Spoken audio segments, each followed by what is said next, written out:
पुढची बातमी शरद पवारांची।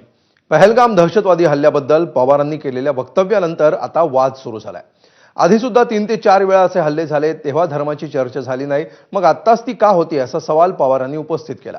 यावर फडणवीसांनी ज्यांचे नातेवाईक मारले गेले त्यांनी काय सांगितलं ते आधी ऐकावं आणि मत मांडावं असा सल्ला दिला। तर पवारांनी अशी वक्तव्य करू नयेत असं बावनकुळे यांनी म्हटलेलं आहे। याच मुद्द्यावरून आशिष शेलारांनीही शरद पवारांना लक्ष्य केलं।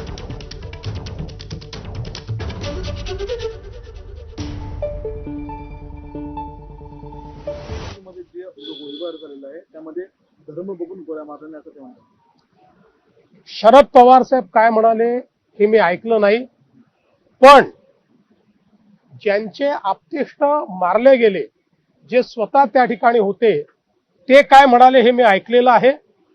पवार साहेबांचं जर असं मत असेल तर त्यांनीही ते जाऊन ऐकावं। शरद पवार साहेबांनी एक लक्षात घेतलं पाहिजे, किमान त्यांनी असे वक्तव्य करू नये की जरा त्या पर्यटकाला विचारा ना, ज्यांच्या घरचा जीव गेला, काय त्या आतंकवाद्यांनी बोलून त्यांच्या घरचा जीव घेतलाय।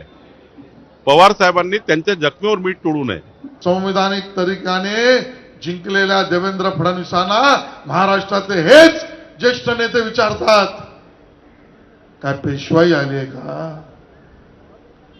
म्हणजे जातीवादी प्रश्न नाहीये का? पण ह्या आकाच्या डोक्यात केवळ धर्म, जाति, लिंग भेद, जो आतंकवादी है उसको चुन चुन कर भी मारेंगे।